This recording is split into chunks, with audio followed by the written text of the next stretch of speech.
tuning in to the online broadcast network, AFTERBUZZ TV. Over 20 million weekly downloads in over 150 countries, and your number one source for after-show entertainment.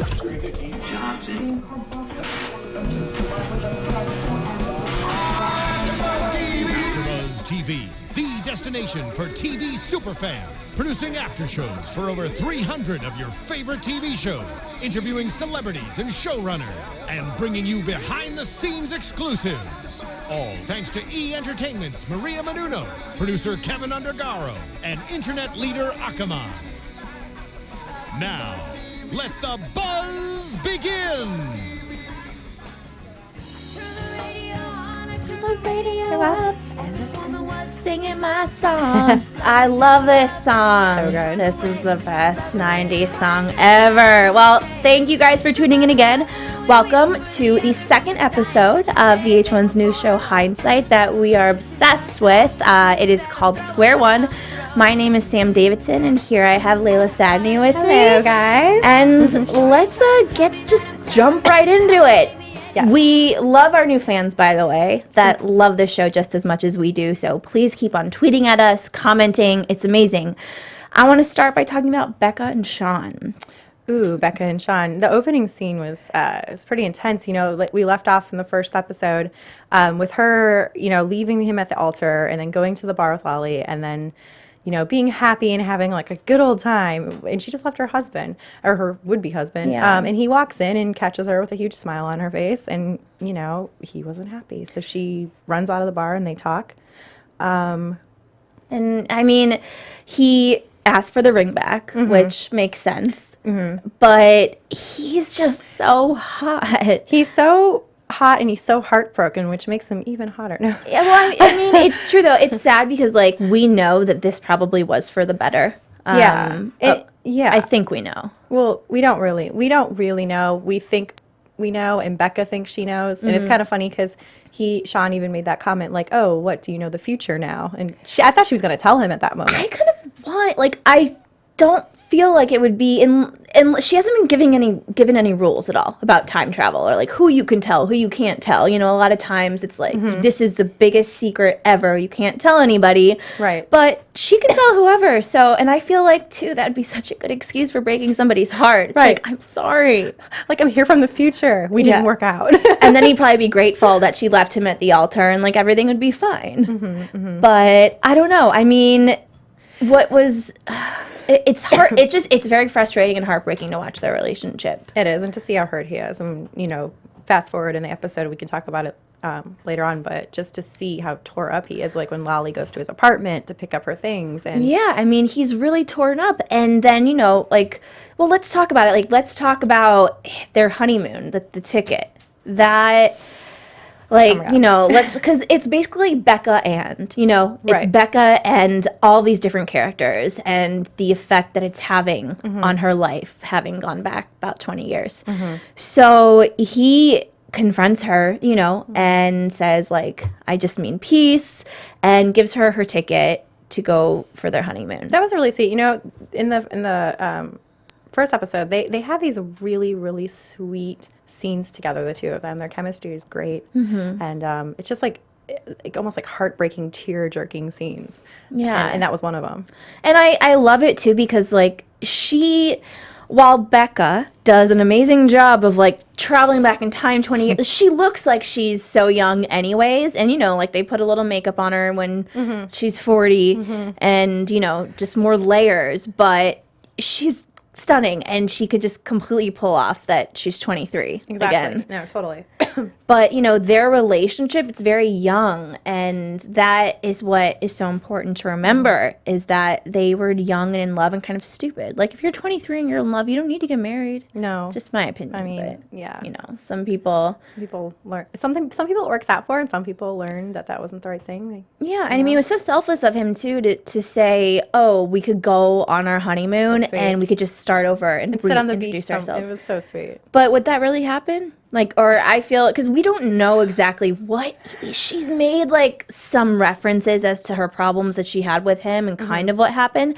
Also, in the first episode, he kind of let it out that he might have cheated on her. Did you catch that? I didn't catch that. Because she says after they sleep together again, you know, she was like, oh, is this cheating? Like, oh my God. She's kind of talking to herself, and he was like, is there someone else? She goes, no, I've always been faithful to you. And then he goes, way to bring that up again, like on our wedding day. Like, I think that he was not faithful to her in the past. I think I could see that. I could see him being being totally like into him and obsessed with him, because there's a ton of references in this episode too, like with her career, how she kind of just ignored people at her career because she was like running home to him all the time. Yeah. And like the first episode with the mom and the cousin or whatever in the bathroom, saying like she was just didn't do anything with her life because she was like obsessed with her husband. Yeah, and I mean, I guess usually, I don't know. I think that when people get divorced, like there's usually something that happens. A lot of times there's not. But for TV purposes, like I want to know what that last straw that broke the camel's back was. And she doesn't really seem to have one with him. It just kind of is like what did she say? I don't know. It was like all over the place, you know, like, oh, he had a temper, he was immature, he was possessive. Yeah, he was. Oh, well, he was jealous, obviously, because you know the scene with the picture when she takes it back to. Yes, Sean? Andy, thank you. I was like, I want to call him Sean, but yeah, when she takes it back and she's like, I never saw the picture because he wanted me to return the frame. That's right. Oh my God. She didn't even realize it was there, and then it flashes back to the scene when they were going to get married at the rehearsal dinner, saying, I was in love with you since we jumped in the lake, and that was the picture. That was, oh, I just got the chills. I didn't actually put that and that together.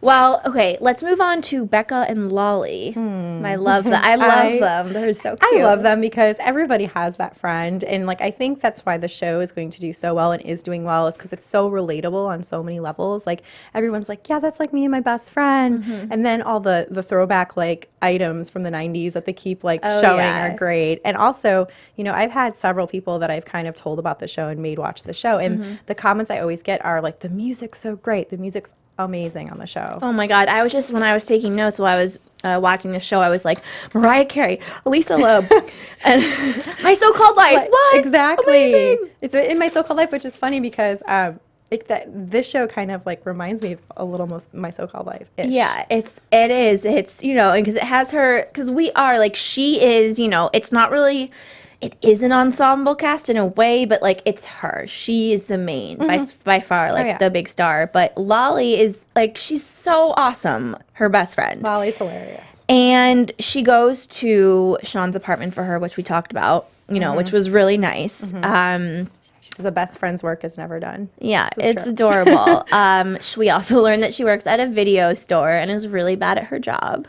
She hates her job. Yeah, but it's just like, she could just get away with anything. I love the scene when Becca and Lolly were talking about the future and like about movies and how you can watch anything like on your phone. And she's like talking about an iPhone. And she's like, you mean like an I? She's like, no, it's like a letter. Yeah. But we kind of get more into Lolly and Jamie, Becca's brother, which we don't really know why Becca and her stopped being friends. I think that's definitely a part of it. I think that's a big part of it. I'm curious to know, like, in the alternate universe, you know, the first go, if, how long Lolly and Jamie were together, you know? Right. Well, do you think, like, because you know how they keep mentioning how Jamie had, like, a drug problem and how he went to rehab. Do you think, like, maybe, like, Lolly, like, kind of, like, was a part of that? Because I could see her being a partier and, like, maybe being a part of that. I don't know. I could see her being, like, she probably breaks up with him, like maybe his problems are, because I think Becca mentions too, like his problems get to be too much for you, like too serious. And she's like, yeah, she's a really fun girl, but I feel like when the going gets tough, she could probably just be like, I didn't sign up for rehab. Right. Like, sorry, dude. Yeah. And it probably makes him go, you know, into some kind of spiral. But he really likes her. He loves her. He's obsessed. He's obsessed with her. It's cute. And okay, I know we talked about this last week, and I asked the same question, or I think so. Is he older? Is Jamie older or younger than Becca? I think he's younger than her. Okay. Yeah, I think he's younger. He's adorable. Yeah, but she's 23, so I mean, like, how old? I mean, I think they're probably close in age. Yeah, they're probably really close in age. It'd be cool if they were twins. That would be kind of cool, but they're not. I think they would have mentioned that. They're not twins. So she 100% believes her, Lolly, believes Becca about the time travel? I think she 95% believes her. Yeah. I mean, she wants to be that friend and believe her, and like, you know, well, there's things that keep like happening that Becca's mentioning, like the purple Doc Martens, and then she didn't have them, and the girl walks in and sells them to her, and she's like, wait a minute. Yeah. So I think things are going to keep like happening that's going to prove it to her that, yeah, this is actually happening. My friend's from the future. My friend is from the future. That could be like the spin-off. My friend from the future. Okay, so something else really big happens in this episode is that Becca quits her job. Oh my gosh. Yes, she does. And I don't blame her. And the least I don't blame her. No. So basically, we think that she's going to get that promotion. Like, you know, it was this epic moment in the last episode. What an evil trick to play on somebody. Terrible. Like, April Fool's, come on. Like, you don't do that to somebody after they just, like, didn't get married, like, left their husband at the altar. You're going to just play that little game, too. Yeah, it'd be one thing if she came in and, you know, her boss, Simon, was Anthony from Sex and the City. Yeah. I know. And now I'm sad, though, because his character sucks from what I know about him thus far. But, like, is he done? Is this it? On the show? Yeah. No, I don't think so.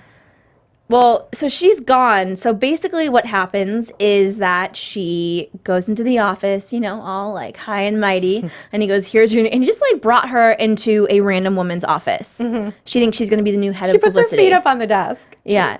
She's like, what are you doing in my office? Well, I thought at that part, actually, that she was getting promoted and that he was going to make her fire this girl.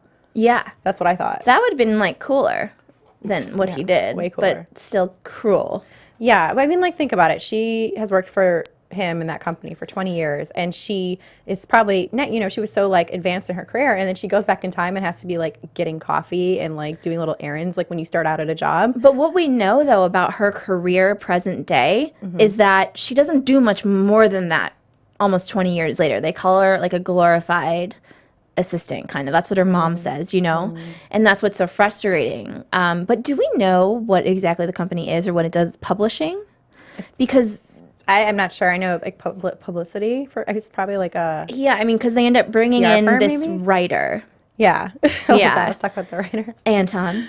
Anton. Yeah, I was like, I forget that name. That is probably, like, one of the best scenes I've seen, like, in any show. I know, when I was watching, I was like, no. Charge it to room 208. Yeah.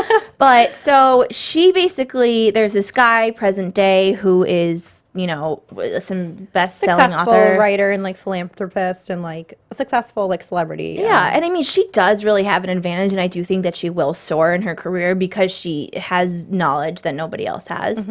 Even if it's, like, something stupid. Like, she knows what's going to happen, at least for big events. Exactly. So her boss, I even want to call him Anthony. I want to call him Anthony, too. I know. Simon mentions this this guy, Anton, that was a big deal in the future. And she's like, bring him in. And, you know, she does get to sit in on this meeting, which, I mean, yeah, it's nice. Well, she sits in and then she knows, you know, obviously because she knows the future. She knows so much about him, about his novel that, like, no one would probably know at that present state. Like, yeah, and, you know, in a way I was like, oh, this is great. This is like a little seed that, like, God put in or whomever, like, for her traveling back in time to give her a new opportunity after she was kind of screwed over by her boss. Right. But, and it seems as though, well, when Anton asked Becca out for drinks, I was like, What do you think? I thought that it was like a date, but then I thought when you heard Becca talking about it, that she thought it was more than that. I was thinking, oh, well, I just kind of jumped to an assumption that he was asking her out on a date. I thought it was a date too, but I mean, she was going to use it obviously for, like, furthering her career, like networking and, like, thinking like she was going to get a job working for him and change her life. You know, there are some perks to, like, being a smart, like, attractive young woman. Sometimes, you know, you might think a guy, it's like, okay, he thinks I'm pretty, that's okay, but, like, I'm very smart and you can prove yourself to him, which is probably what she was trying to do with this. And she has so much knowledge. If she were to even have started talking about what she kind of, not to say like, oh, I know about you because I'm from the future, but kind of like spitting out his ideas. That's what I thought was going to happen. They were talking about like his favorite drink and you too, which is great. But like if she started like really going into things, I think. Yeah, then he would be like, you're invaluable. Yeah. You know, like. Exactly. I need you to work for me. That's what I thought was going to happen. And then I kind of thought that maybe there would be some like, oh, he's my boss. And, you know, but I didn't think he was going to be such a douche. He was such a douche. Like, typical cliche douche. Yeah, just like gives her the room key. He's like, I have a proposition for you. Then he says, like, this is kind of unconventional or not, you know, but... Yeah. I thought he was gonna like give her like a job offer. I thought so too, and I think he was like trying to be that typical douche that's like trying to be like, oh, like here, yeah, like if you sleep with me, you know, maybe there's a job in it for you. Yeah, I don't know. I don't know what he thought. I think he just saw a pretty cute blonde girl and was like, I don't even know if he heard anything she said. Probably not. I know, it's really too bad. Probably not. But I do love how she ended that scene and how she literally like took the bottle off the table and walked out with it and said, charge it to room 208. Yeah, so they were just taking shots of, I don't know. Like, I think they it were was just a like scotch or something. sipping on scotch. Yeah.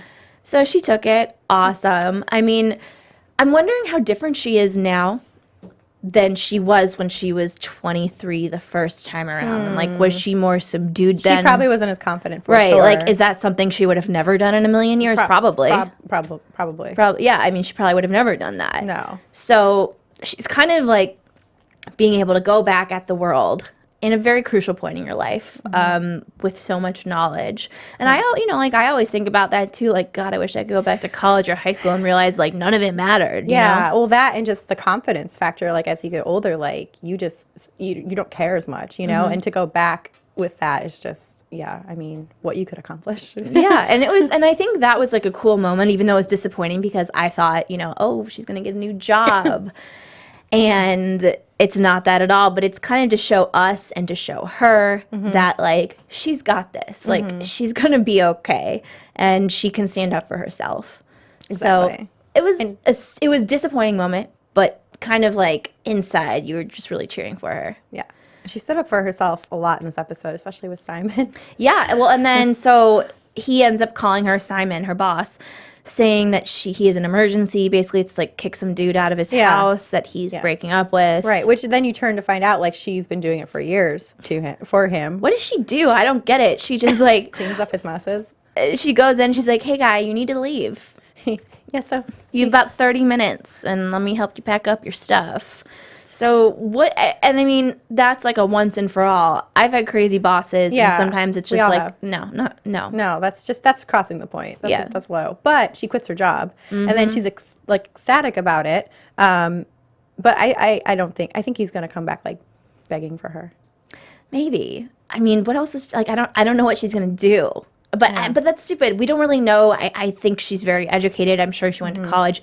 I don't really think it's discussed. Is it discussed? Or I don't remember. Oh, well, she keeps wearing like Michigan shirts. That's true. So I think she maybe went to Michigan. I kept on noticing Michigan shirts, but yeah, they never talk about it. No. And I'm curious, like, what is it that she does that she really wants to do? Does she want to be a writer? Is she a publicist? Like, publicity? No, we don't know. Yeah, they've hinted at a couple things with the writing thing. Yeah. Because I think her mom was like, I thought she would have written a book by now. Yes, that's right. Exactly right. When they say that in the bathroom. Yeah. So maybe that's her thing. And like, maybe she's going to just like write some book about her whole journey and it'll become a bestseller. She could write about the future. Yeah. She'd be like Long Island fortune teller. medium. No, but how about the fact that we skipped over the fact that she runs into Xavier? Yeah, no, I want to get to that. So I have so many questions about that, first of all, because last week I was like, he's her spirit guide or whatever, you know, her time travel narrator. Yeah. Mm-hmm. But he doesn't really seem to know it. I think that he's playing off that he doesn't know it. You think he's playing her? Yeah, I think he is, totally. And she didn't recognize him the first time. In this episode, she recognized him. Right. I mean, she recognized, because the first two times they met, technically, that we've seen that they've interacted, he acts like he has no idea who she is, whatever. But then this time she says, do you recognize me? Because he's like, yeah, I would be suspicious too. Right. Because she met him right before that she had her thing, her time travel thing. Mm-hmm. So then he says no. And then he just disappears. Mm-hmm. Which I'm like, okay, come on, dude. Like, don't just disappear. Right. What are you doing? Yeah. So I don't know. Then she runs into him at the bar, and in this episode, and he's kind of like hinting at like that he knew that she didn't get married. He's like, you didn't do it, did you?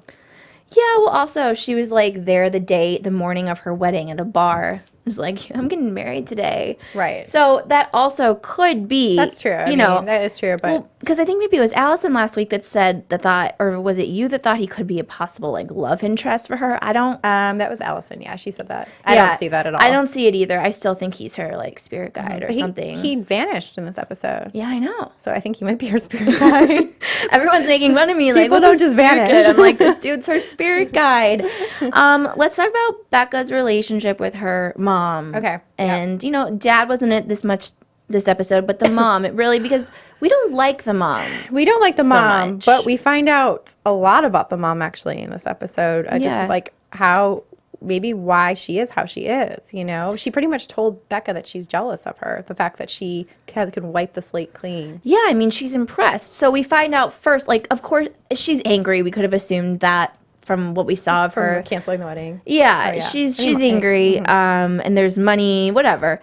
I don't know how much money your family has, but I kind of don't think it's like a small amount. So, but then we find out that she's actually like she's proud of her, and I think she realizes like, oh my God, I'm actually kind of jealous of you. Yeah, and then Becca kind of comes back and says, you can always have a fresh start, and the mom's like, no, you can't. At a certain point, yeah, you can't. And I know it's so unrealistic. I want Becca to go around telling everyone that she's like traveled back in time, which would just defeat everything and would mess everything up. And I just want more people to know. Either that or they would just lock her in like a crazy. Oh yeah, then she'd be in a mental institution like for the rest of her life. But I'm glad that we kind of got to see a new side of her mom this week because she doesn't seem like that nice of a lady. I mean, every mom can be annoying and possessive. I was actually rewatching the first episode of my mom, who's visiting, and her mom said a line last week, like, I'm sorry that I'm so, like, intense or something. It's just that I love you so much and I care so much. My mom was like, that's, like, what I would say. And I'm like, I know. But we get it, and the mom, she has 2 kids. She cares so much about her daughter. And when Becca told her about the honeymoon still might be happening with Sean. Yeah. She was like, I'm okay. Well, she's like, I know what I would do. Yeah. And so I'm what do like, you think she would go on? She would go? I don't know. I was curious about that. It kind of made me question, like, what yeah, really but she won't tell her what she would do. Yeah. So lastly, we go full circle with Andy. Oh, gosh. Yeah. There's so much with Andy. She still, she was going to marry the guy in her head, like, a day ago. Right, exactly. But with Andy, the whole thing was there wasn't that chemistry or that, like, intense spark. But in the last scene, when he came back and knocked on her door and they kissed, I'm telling you, it was there. Yeah, it's like she had never experienced that. I mean, he took control. He was aggressive. He was hot. Yeah. But yeah, like, how funny was it that she comes back to, like, return the gift and kisses him, and his then girlfriend that he's living with or whatever just comes out. Weird temp. Yeah, the weird, Yeah, which we see in the future. She gets a little hasty and upset. I don't know. Last week I was Team Sean. This week I'm Team Andy. I know. I don't know. I mean, Sean, I'm still leaning with Sean because, I mean, he's just so hurt, and some of the things he was saying to her were so beautiful. And he's, can't she just like combine them both and like have one man? I think that's, or maybe she can find someone that is a combination of both, and that's what's going to end up happening. We don't know. Possible. So many possibilities. Let's get into predictions really quickly. Predictions. And now, your AFTERBUZZ TV predictions. All right, what do you think, Laila? Oh man. Okay, well, I think that Becca obviously had some sort of feeling for Andy, and Sean, she's kind of like pushed him away, but I think he's going to continue to chase her. And we, the scene where she's packing her suitcase and you see her putting a bathing suit in there, you think she's going on the honeymoon vacation, but then obviously she misses the plane. I think that Andy kind of blew her away, and they're going to maybe start dating, and she's going to start her relationship with him, like now. Simon, I think Simon's going to chase her. Like, something's going to happen, and she's going to end up going back and working for him and, like, getting that promotion because he's going to realize that she can predict things. That's what I'm thinking, and like know who's going to be like the next biggest person, star or whatever. So I think she's going to do well with that. And Lolly, I don't know. I don't know about Lolly. I know she's unpredictable. That one. I don't know. That That's all I have. Lols. I'm like giving her a nickname already, even Lols. though Lolly isn't enough. I need to shorten it up. Let's see. I think that Becca is going to date both Andy and Sean. Like, Ooh, triangle. yeah, maybe at the same time. Hopefully. I'm just kidding. We need another one in the mix, though. And then I just think there's going to be a lot of men coming into her life because we don't really know that much about the 20 years exactly in between. So it's like, was she just with like... Well, I think she was in a serious relationship for a long time, so she didn't get to live that 20s life. And they kind of hinted in the little clip for the next episode that, like, she's like, I'm just going to I'm going to have a one-night stand. Yeah. So I think she's, like, going to kind of get that kind of thing out of her system. I think that Lolly and Jamie are going to continue to just, like, I don't think they can help it. Even though Becca is telling Lolly that it's... Well, by her telling her is going to make her want to do it more. Yeah. You say no, you want it more. But I mean, the truth is that Lolly does know that Becca knows. I think, like, she knows best, but, you know, they can't really control themselves. And who knows? These people could be in each other's lives for a certain reason. And whether they came in at the right time, like maybe Lolly and Jamie were just at the wrong time too. You know, you never know what's going to happen. Also, I just want to let you guys know I'm super excited. I think we're going to get some really awesome guests in here this season. Everyone's really excited about the show, and so are we. So stay tuned for that. Thank you guys so much for tuning in this week. Where can we find you online, Laila? You can find me on Instagram or Twitter at Laila Sadny. And thank you guys so much for tweeting. Please keep tweeting us. We love it. Yes, and you can follow everyone here at AfterBuzz TV on Facebook, Twitter, Instagram, everything. Please go on iTunes, rate and review us. It helps keep the lights up here. Everyone gets really into the show. And again, everything on YouTube, Twitter, you're doing, really appreciate it. My name is Sam Davidson. You can find me online at SamD43 on Twitter and Instagram, and on the internet at SamDavidsonEntertainment.com. Thanks, guys, so much. See you next week. From executive producers Maria Menounos, Kevin Undergaro, Phil Svitek, and the entire AfterBuzz TV staff, we would like to thank you for listening to the AfterBuzz TV network. To watch or listen to other after shows and post comments or questions, be sure to visit AfterBuzzTV.com. I'm Sir Richard Wentworth, and this has been a presentation of AfterBuzz TV. Buzz you later. The views expressed herein are those of the hosts only and do not necessarily reflect the views of AfterBuzz TV or its owners or principals.